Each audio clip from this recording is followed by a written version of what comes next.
Hi, it's Katrina. From door locks to advanced surgical manuals, here are 9 ways the ancient Egyptians have influenced modern life.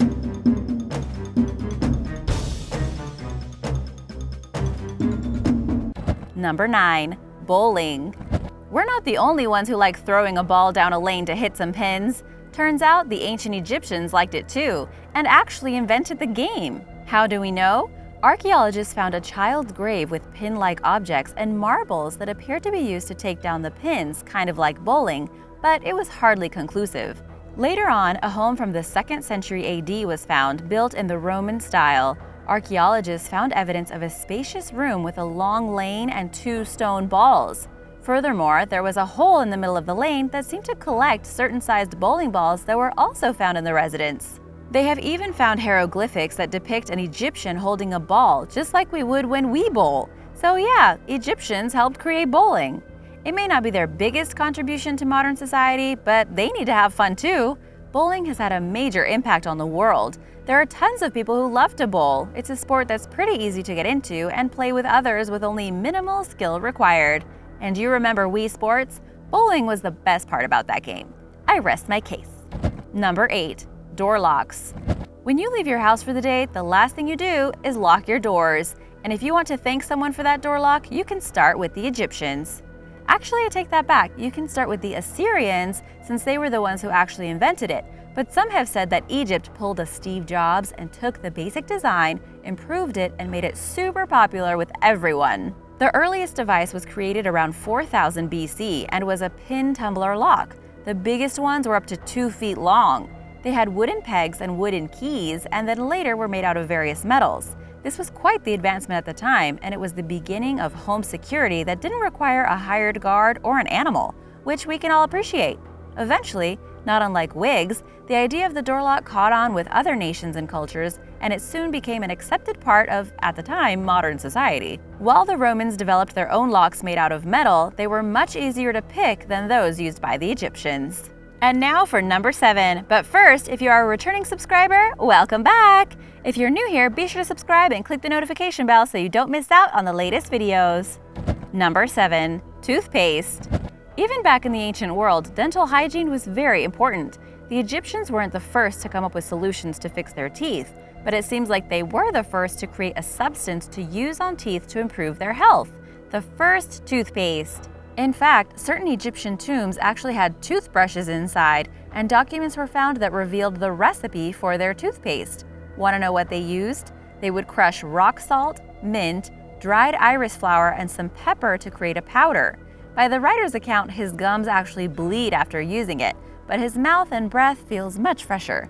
Hopefully his gums stopped bleeding over time. Even though they had this nice concoction, Egyptians still had a lot of tooth problems. Their teeth were all worn down from eating hard, non-organic matter found in their bread, like sand and grit that would break down their enamel. Good news is Egyptians also had a kind of mouthwash that they would chew up and spit out. There is even evidence of early forms of braces. Number 6. Glass making. While we don't really know who the first humans were to make glass, the Egyptians were some of the first to use it in their art and culture. The Mesopotamians were making and selling glass beads as far back as 2500 BC out of silica sand, lime, and soda. Then, Egypt started using the same methods and improving on them. They began to make vases with glass and dedicated them to the pharaohs at the time. They even learned how to master the art of red glass, which is one of the most challenging colors because you needed a place without oxygen to make it. 1,000 years later, they were making pure, translucent glass during the New Kingdom, once they expanded in the Middle East. Full-scale glassmaking began when Thutmose II captured some expert glassmakers and forced them to create things for him. Between Egypt and Mesopotamia, the use of glass as an art form expanded, and glass was considered a semi-precious stone, often controlled by royalty and given as gifts. Number 5. Wigs. If there's one thing we can all agree, it's that no matter the place or time period, we human beings can get very vain. We often pride ourselves on our looks, and when we're not looking our best, we do what we have to in order to make ourselves look better. So it may be a surprise that the concept of wigs actually came from Egypt. But here's the twist. Wigs from Egypt weren't meant to be just a fashion statement or a way to make themselves prettier. It was in fact a way to save themselves from head lice. Many people would shave their head to prevent lice and then wear wigs instead to look good. It was much more practical, and they could be fashionable too. Another reason was to protect them from the sun. A shaved head outside all day would pretty much just roast, but you could also protect your head from the sun by wearing a wig. There were many different kinds of wigs, and the upper class of Egypt had wigs made out of their own hair, or someone else's if they felt the need. The more money, the more choices. Number 4. Paper. Here's another one that needs clarification. True paper was made by the Chinese around 100 BC.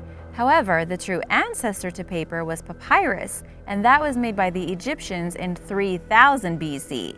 Funnily enough, this was the first true evolution of writing in terms of what material was actually written on. Earlier civilizations would carve things into stone, which was pretty time-consuming and permanent. Eventually, the Egyptians came up with papyrus, and the world was never the same again. Lightweight and easy to write on via a reed pen that they also invented, and just plain workable, papyrus became instrumental in Egypt's culture. Not to mention, it became one of their biggest exports. They carefully guarded the secrets of papyrus so that Europe and China would continue to purchase it. Eventually, Europe made vellum and parchment, and China made paper. The world was never the same. Number 3. The alphabet. It's one of the first things that we learn. It's the building block of language in many ways, and it's instrumental in the learning process. But that begs the question, where did the concept of the alphabet come from? Ta-da! Egypt! You might be thinking, wait a minute, didn't the Egyptians write everything down in symbols like hieroglyphs? And you're right, the Egyptians are famous for their hieroglyphs. However, because of how complicated it was to use the hieroglyph system, the Egyptians came up with a 22-letter alphabet, one that relied on sounds instead of full words. This would later become known as the Proto-Sinaitic alphabet, and it acted just like our own. These 22 letters would be put together to form longer words or phrases, and each one had their own unique sound. The method of the alphabet caught on, and it began to spread from nation to nation, first with Egypt's neighbors, and then all the way to Greece. And if you recall, the Greeks helped spread a lot of things throughout the world, including their own language, which became influenced by the alphabet. So, without the Egyptians, one of the most basic things we learn as children might not even be around, and learning languages would have been a whole lot harder, especially if we're drawing all kinds of symbols. Number 2. Mathematics. It's hard to think about the ancient world in terms of what we have now and what they didn't have then. It may seem odd that math was a thing in the ancient world, but the Egyptians were happy to use it in many aspects of their lives. They even had dedicated math specialists called arpedonapti, who were incredibly adept at geometry. In fact, the earliest records of someone using geometry is from Egypt. They used ropes to help calculate the area of something, which of course is useful when you're building pyramids and other gigantic monuments. The oldest mathematical text discovered so far is the Moscow Papyrus, which dates back to around 1800 BC. Furthermore, the Egyptians knew how to do both multiplication and division. Even though we don't do it the same way, many of their methods do still apply. As if that weren't enough, the way they did it was actually a bit more user-friendly, and some even used styles that are commonly found in computer coding today. Still not impressed? Well, the Egyptians also invented fractions. There's tons of proof showing that Egyptians knew and used the basic concept of fractions, even creating complex fractions to help in more difficult situations. Without it, their success in engineering, astronomy, and administration wouldn't have been possible. Number 1. Medical literature. While medicine was clearly not invented by the Egyptians were the first, or at the very least one of the first, to actually document how they treated people. The first known medical manual is the Edwin Smith Papyrus of ancient Egypt.